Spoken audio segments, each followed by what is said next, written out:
Salut les amis, on se retrouve aujourd'hui, un an après, pour une vidéo avis, retour, feedback, comme vous l'entendez, sur l'anomalie 01. Donc l'anomalie 01, si vous n'avez pas vu ma première vidéo où je détaille un peu qui est Code 41, je vous invite à la regarder, je vous mets le lien, il est là ou là, peu importe. Regardez la vidéo jusqu'au bout, il y aura une petite surprise à la fin pour vous. Si vous voyez derrière, là il y a un petit sapin de Noël, la petite surprise que je vais vous donner peut être sympa pour avoir ce genre de choses sous le sapin, en l'occurrence là pour le 24 décembre, mais pour une toute autre occasion, un anniversaire tout au long de l'année. Voilà. Donc la Code 41, pour ceux qui connaissent pas, c'est ça, et pour ceux qui connaissent, bah, un petit coup d'œil, ça fait jamais de mal.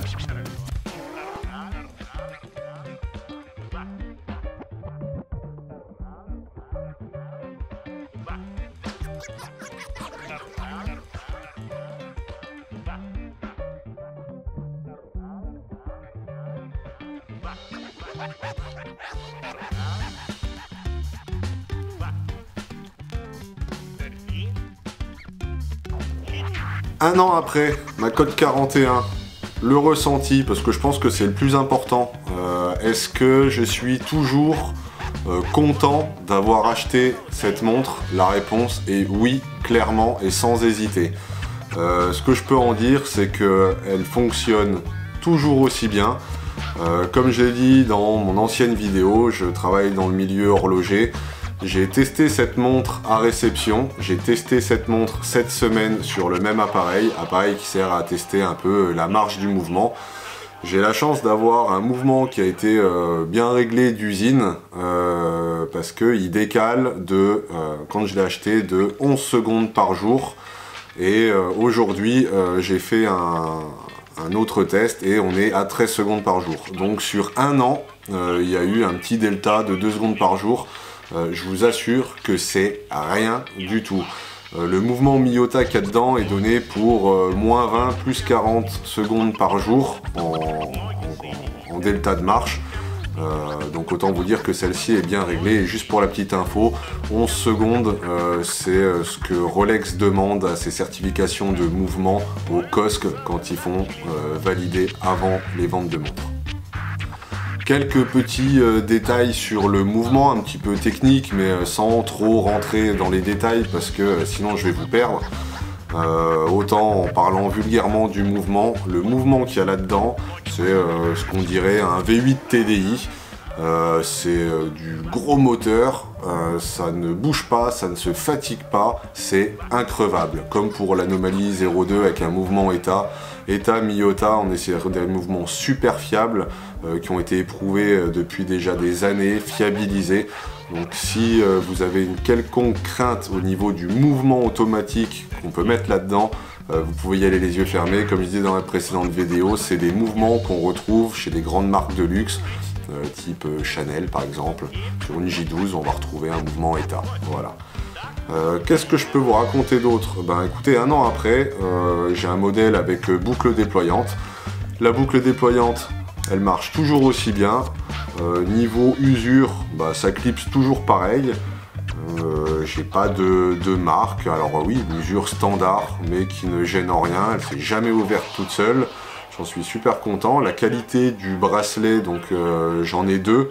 Je jongle avec mes deux bracelets, donc un cuir perforé un peu plus sport et puis un type alligator un peu plus smart, un peu plus classe.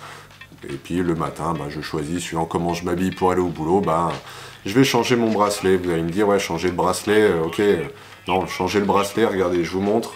Derrière, il y a le petit clip, j'appuie dessus, je tire et voilà, j'ai enlevé mon bracelet et je le remets. Hop, ça prend 3 secondes, voilà. Donc 3 secondes pour changer. Quoi dire de plus au niveau de la qualité de la boîte? Écoutez, après je suis quelqu'un de relativement soigneux, je fais attention à mes affaires. Elle a quelques marques. Alors oui, la boîte a quelques marques, hein, l'utilisation standard, mais elle ne s'est pas dégradée. J'ai pas eu de mauvaises surprises, de rouille ou quoi que ce soit, là-dessus il n'y a aucun souci. Les vis derrière n'ont pas bougé, bon j'ai pas essayé de l'ouvrir, hein, je sais ce qu'il y a dedans. Ça marche très bien, tant que ça marche bien, on n'ouvre pas, ça ne sert à rien. Autre point, le verre dessus, aucune rayure, mon remontoir va très bien, aucun souci pour la remonter, pour la mettre à l'heure. La mettre à l'heure le week-end, quand je la porte pas, elle est sur la table de nuit, donc ouais, 48 heures de marche, comment dire, pas de marche, 48 heures d'autonomie. Le barillet, donc le ressort qui va garder l'énergie de la montre et donner donc pour 42 heures. Effectivement, on est dans la plage. En général, si je la porte pas pendant 2 jours, je suis obligé de la remonter. Mais bon, aucun souci. Donc soit on la remonte manuellement comme ceci. Petite info, quand on remonte une montre manuelle, c'est 50 tours à peu près. Vous allez recharger votre barillet complètement. Je parlais de remontage au remontoir tout à l'heure, ça c'est uniquement quand elle est arrêtée. Il va de soi que quand je la porte toute la journée, le rotor à l'intérieur fait bien le job, la montre ne s'est jamais arrêtée. Un truc qui est sympa, on voit le balancier à l'intérieur, on le voit sur la vidéo, c'est du fiable. On est sur du beau mouvement, de la belle montre, et quand je vois comment c'est fait, et ce que je vois ailleurs, sur d'autres montres qui peuvent être des montres de luxe, qu'on appelle des montres de luxe, la Code 41, elle a strictement rien à leur envier, rien à leur envier. Les finitions de la montre n'ont pas bougé, le satinage n'a pas bougé, dans la montre j'ai pas eu de surprise, le cadran n'a pas bougé, j'ai pas d'index qui se sont décollés, j'ai pas de vis qui se baladent, j'ai pas de poussière à l'intérieur. Non, on est sur un produit de qualité, vraiment on est sur un produit de qualité. Et puis quoi de plus à rajouter sur cette montre? Je sais pas trop en fait, parce que en fait j'en suis tellement content, j'ai pas de critique à faire.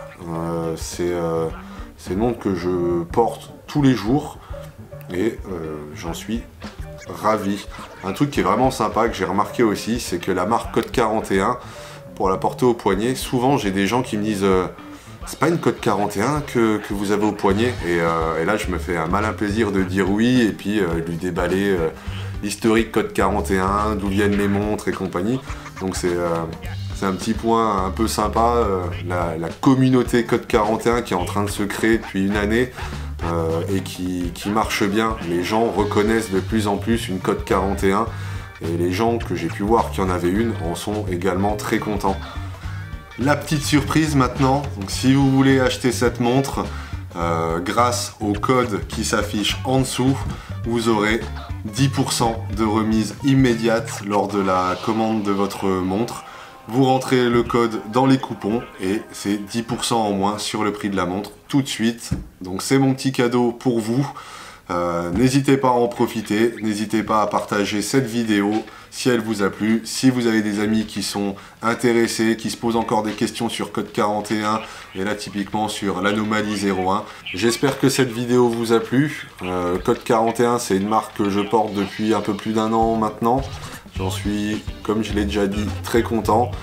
Si vous avez un achat à faire, un cadeau à offrir pour une première montre automatique à quelqu'un, Code 41, c'est l'alternative pour s'offrir un bijou à un prix relativement correct et comme je l'ai dit, abordable. Je vous dis à la prochaine pour de nouvelles vidéos. Allez, salut!